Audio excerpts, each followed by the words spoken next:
Olá, amigos. Nós agora vamos iniciar a leitura do livro Pecados Espetaculares, do pastor John Piper, produzido pela editora Cultura Cristã.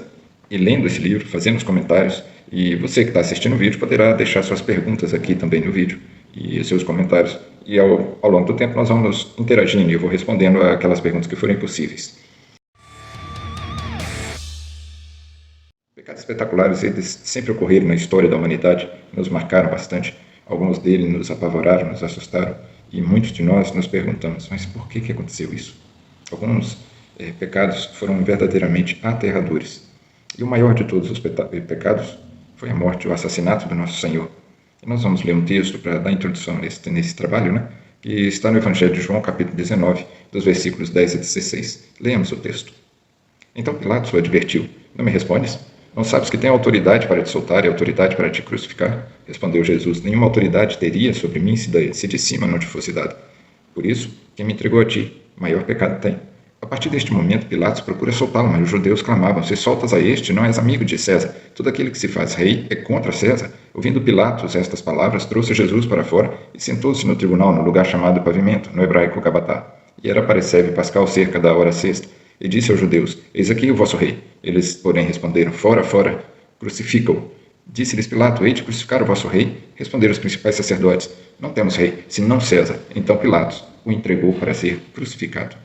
E dessa forma, o nosso Senhor Jesus Cristo foi encaminhado por Pilatos a pedido dos judeus para a crucificação, para uma morte terrível, dolorosa, humilhante, que é a morte de cruz.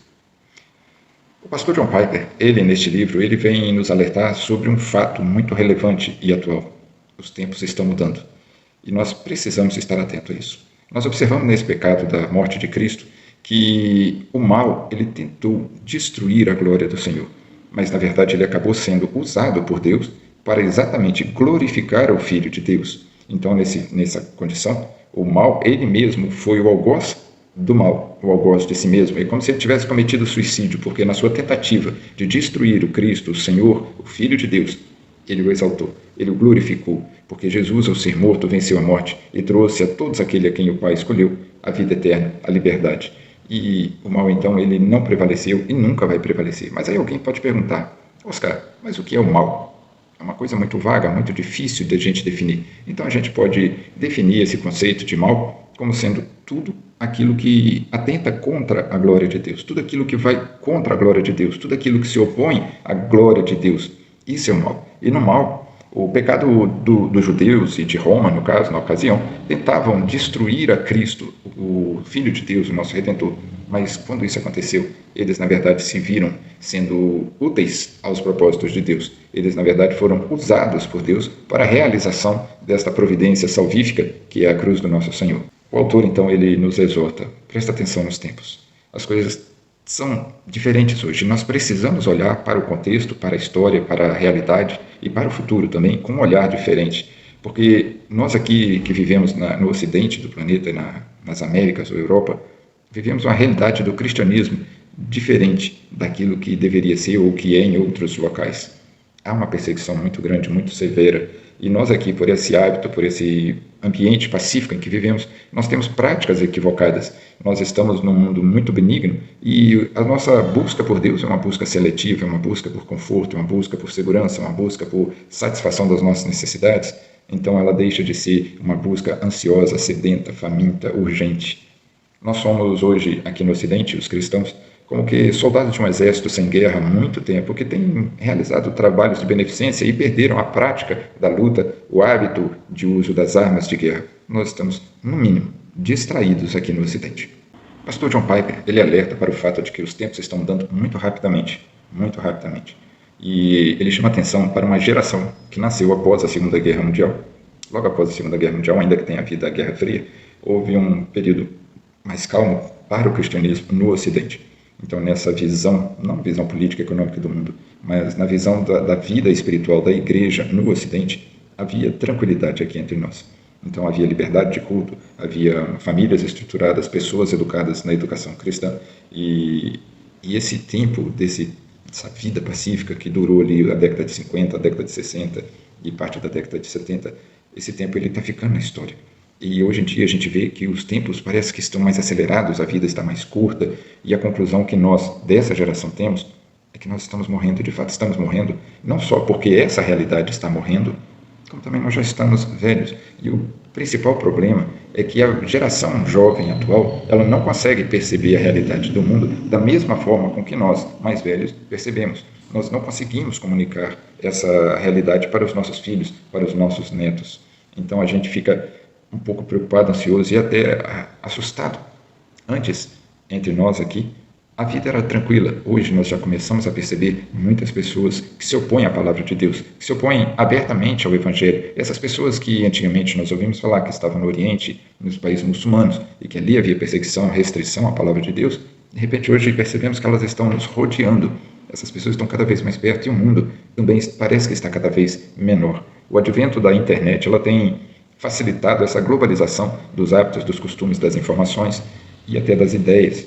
E com isso, ideias que antes não eram comuns entre nós, hoje elas são quase que uma regra. E isso tem trazido uma deterioração do nosso cristianismo e da igreja. Mas, em contrapartida a isso, o Senhor Jesus, ele nos chama para nós irmos ao encontro dessas pessoas que hoje abertamente se declaram contra Cristo, com o propósito de amá-las, com o propósito de nos sacrificarmos por elas, com o propósito de pregarmos o Evangelho. Essa, na verdade, é a comissão para a qual nós fomos chamados. É uma grande comissão. É uma comissão que tem um preço que pode ser muito, muito caro. Aqueles que querem viver fielmente ao Senhor podem pagar caro por essa fidelidade, por cumprirem a palavra de Deus, a comissão do ide e pregai, porque isso trará oposição. Essa realidade nossa, pacífica, e esse despreparo da igreja do Ocidente, isso pode nos redundar em breve em um grande sofrimento. E por que eu digo isso? Porque em breve os sofrimentos chegarão, e é previsto na Bíblia, e nós não estamos preparados para isso. Nós olhamos ao nosso redor e a nossa cosmovisão, a nossa visão de contexto, ela é uma visão falsa, uma visão de paz, de tranquilidade, de liberdade. Essa não é a realidade para o Evangelho em todo o mundo. E essa realidade contrária está se aproximando e nós não estamos preparados. Então essa cosmovisão equivocada, fraca, que a Igreja de Cristo no Ocidente tem hoje, ela vai ser a causadora de grande sofrimento para todos nós, muito em breve. Mas por que isso está acontecendo? O que está faltando? Na verdade, o que está faltando é o conhecimento da glória de Deus, é o conhecimento da palavra de Deus, porque apenas o conhecer os planos de Deus, a palavra de Deus, nos trará a garantia de que nós temos um futuro bem difícil pela frente, e a consciência também do amor de Deus em Cristo Jesus, que nos garante a vida eterna, que nos traz a paz, e somente essa consciência clara, cristalina, vai nos salvar nos momentos de crise. Atualmente, essas crises parecem distantes, não fazem parte do nosso contexto, nem da nossa realidade. Mas imagina, quantas pessoas ao sofrerem uma calamidade, uma catástrofe, uma violência na sua vida, elas não se revoltam contra Deus. Uma pessoa que sofre uma agressão física de um criminoso, que subtrai a vida de um parente amado, de um filho, de uma esposa, se essa pessoa não estiver firmada no Senhor, ela poderá ver a sua fé abalada, as suas convicções abaladas, ela poderá questionar o amor de Deus. Então, o autor John Piper, ele está preocupado com essa fragilidade da Igreja Cristã do Ocidente, e ele escreve esse livro com um alerta para que nós construamos uma cosmovisão correta, que nós tenhamos uma visão centrada em Deus, pronta para o que der e vier. Mas nós estamos preparados? Não, não estamos. E por que não estamos? Porque normalmente as nossas igrejas, elas não se dedicam a esse assunto, mas eles se dedicam ao cuidado do rebanho, a engordar o rebanho, a apacentar o rebanho, alimentar o rebanho, socorrer o rebanho, consolar o rebanho, mas não prepara o rebanho para a guerra, não prepara o rebanho para a luta, não prepara o rebanho para a tristeza, não prepara o rebanho para lutar pelo Evangelho, com o preço da própria vida. Há tempo para tudo no mundo, inclusive para isso, para esse cuidado carinhoso do rebanho, mas isso não exclui a necessidade de adestrarmos as nossas mãos para a batalha, de fortalecermos os nossos músculos para a guerra. A palavra de Deus, ela precisa ser mais do que consoladora na nossa vida. Os nossos pastores precisam ensinar mais do que isso, do que a misericórdia, a piedade, a longanimidade, o amor, a mansidão, a providência de Deus. Ele precisa nos ensinar também que o nosso Deus nos usará, e ao nos usar, preços muito caros podem ser requeridos de nós para que o Evangelho seja pregado entre os homens. Então, a gente fica perguntando, e de onde vem esse terror todo que o pastor John Piper está anunciando? Ele está tirando isso de onde? É da palavra de Deus. Se nós observarmos alguns textos bíblicos, e vamos lê-los agora porque são importantes, eles nos asseveram que esse tempo cataclísmico, esse tempo de perseguição, de sofrimento, de privação contra a igreja está muito perto. Vamos ler lá. João 15:20, ele diz, se me perseguiram a mim, também perseguirão a vós outros. Atos 14:22 diz, através de muitas tribulações, nos importa entrar no reino de Deus. Então, através de muitas tribulações, importa entrar no reino de Deus. E João falou, se perseguiram a mim, perseguirão também a vós outros. Em Romanos 8,17, se com ele sofremos, também com ele seremos glorificados. Paulo nos assevera que nós sofreremos com Cristo. 1 Tessalonicenses diz, ninguém se inquiete com estas tribulações, porque vós mesmos sabeis que estamos designados para isso. Presta atenção, meus irmãos, nós estamos designados para a tribulação, para o sofrimento. E 2 Timóteo 3,12 fala, todos quantos querem viver piedosamente em Cristo Jesus serão perseguidos. Não é uma suposição. Assim a gente observa que a palavra de Deus ela nos garante, além do céu, além da vitória, que na terra passaremos por momentos difíceis. A igreja precisa estar preparada. O pastor John Piper, ele comenta que o apóstolo João, na ilha de Patmos, ele escrevia o Apocalipse e no texto ele citou a seguinte frase, veja lá em Apocalipse 1:9. Eu, João, irmão vosso e companheiro na tribulação. Então, o apóstolo João aqui, ao relatar esse texto bíblico, ele está se dirigindo à igreja de Cristo que leria a sua carta, a revelação que Deus havia lhe dado, e chama essa igreja, os leitores, de companheiros na tribulação. Não é só João que estava passando por um momento de tribulação ao estar exilado na ilha de Patmos, mas ele sabia que toda a igreja estava sendo perseguida pelo Império Romano, pelos judeus, e essa perseguição não acabará até o retorno do nosso Senhor, quando definitivamente estabelecerá o seu reinado, levando a sua igreja consigo para o céu e exercendo juízo sobre os rebeldes, aqueles que não temem e que não confessam Jesus como Senhor de suas vidas. Então, John Piper ele está nos exortando que os tempos difíceis estão se aproximando, e não é um achismo dele, é uma preocupação dele. Ele fala conosco assim, vai ter tempo em que os pastores dirão o seguinte, veja o que está registrado em Apocalipse 2:10, não temas as coisas que tens de sofrer, não temas as coisas que tens de sofrer. Ele já está, o pastor, alertando a igreja, olha, assim como eu estou aqui em Patmos exilado, assim como os meus companheiros foram martirizados e mortos, vocês, igreja de Cristo, também serão perseguidos, muitos presos, muitos agredidos, muitos mortos, para a glória de Deus, em nome de Deus. E isso é um fato que é incontestável, porque a própria palavra de Deus garante que Deus dará à besta e ao inimigo da igreja poder para perseguir a igreja, poder para matar os cristãos. Vejamos o que está registrado na palavra de Deus. Apocalipse 13:7 diz, foi-lhe dado também que pelejasse contra os santos e os vencesse. Isso é uma autoridade que foi dada ao inimigo. Veja também em Apocalipse 13, versículo 15, o que diz, e foi-lhe dado comunicar fôlego à imagem da besta, para que não só a imagem falasse, como ainda fizessem morrer quantos não adorassem a imagem da besta. Em breve, o anticristo, ele vai se revelar e vai exigir adoração a si mesmo como se Deus fosse, e de fato não é. Mas isso será permitido a ele em perseguição à igreja, e muitos cristãos, nesse momento, morrerão por confessarem fielmente a palavra de Deus. E Apocalipse 17:6 diz o seguinte, vi a mulher embriagada com o sangue dos santos. Como assim embriagada? Porque matou muitos. Muitos de nós seremos perseguidos e mortos. Então a palavra de Deus, ela é consoladora, sim. Ela é animadora, sim. Deus é misericordioso, sim. Não cai um único fio de cabelo da nossa cabeça sem o conhecimento de Deus. Os lírios do campo são lindos e é Deus quem os cria. Os pássaros são alimentados por Deus. Mas o sofrimento também faz parte dos eternos decretos de Deus para a glorificação do Filho de Deus, nosso Senhor Jesus Cristo, que nos garantiu e nos dará a vida eterna na sua presença. Então esses horrores que o pastor John Piper ele fala, eles não são da cabeça do pastor John Piper. São profecias, são promessas, são registros bíblicos da palavra de Deus. E a palavra de Deus também assevera em Apocalipse 12:11. Veja que coisa maravilhosa. Mesmo em face da morte, não amaram a própria vida. O que é a vida no corpo? E um eterno destino de inferno.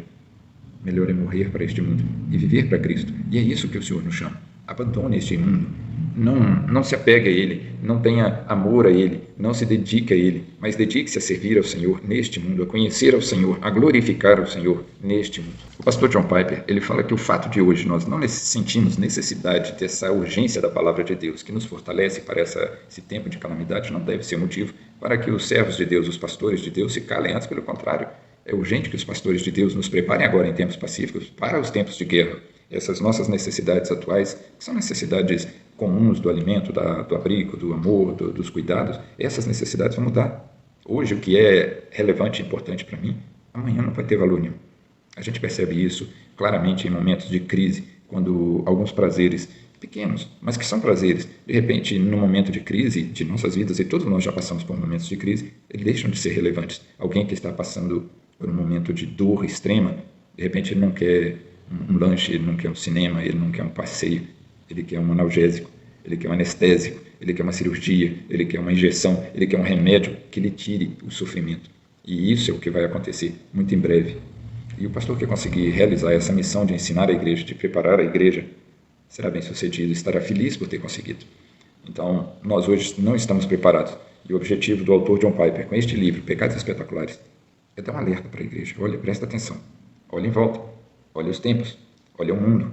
Olha o que falam pelas ruas, pelas redes sociais, pelos canais de televisão. Olha o que vivem os seus líderes. Olha o que vivem os seus filhos. Olha qual é a conversa, qual é a roupa, quais são os hábitos. Isso tudo vai mudar. Olha como isso tem ultimamente afrontado a palavra de Deus. Então, pecados espetaculares, pecados assustadores, eles não diminuem a palavra de Deus, mas exalta como um tempero, exalta o aroma, o perfume, a urgência da palavra de Deus. O pastor John Piper, ele está preocupado para que nós, com que nós tenhamos musculatura, força para passar por esses momentos. Vamos ver o que está registrado em Mateus 50, no capítulo 5, versículos 43 e 44. Amai os vossos inimigos e orai pelos que vos perseguem. E 1 Coríntios 3, 13 e 7, quando ele fala de amor, ele fala que o amor tudo suporta. O foco para nós e para Deus é o amor. Deus está nos preparando para dias difíceis. E esse tempo vai passar. Esse tempo de tribulação que está se aproximando como uma nuvem carregada que traz com ela tormentas e chuvas torrenciais, e com as chuvas a calamidade, com os ventos, com os relâmpagos a calamidade. Por cima das nuvens está o sol. E Deus, no tempo devido, ele vai encerrar com todo o nosso sofrimento e resgatará a sua igreja para ele, aqueles que perseverarem. Por isso o pastor John Piper está tão preocupado com o registro desse livro, para que a igreja esteja preparada, esteja você preparado. Amigos, é um livro muito interessante e eu acredito que ele será muito relevante na nossa fé, particularmente nesses últimos dias em que temos vivido experiências traumáticas. Muitas pessoas têm morrido entre os nossos queridos, familiares ou não, vitimados da violência, vitimados da depressão, vitimados das doenças, e agora, e ainda para frente, também seremos vitimados pela perseguição religiosa. Mas, acima de tudo isso, está o amor de Deus, a graça de Deus e um céu que nos espera. Vamos continuar lendo o livro. Estejam atentos, façam perguntas, deixem seus comentários aqui embaixo e nós vamos respondendo e construindo o nosso entendimento ao longo do tempo. A alegria estar com vocês. Vamos continuar. Deus nos abençoe a todos. Fiquem com Deus.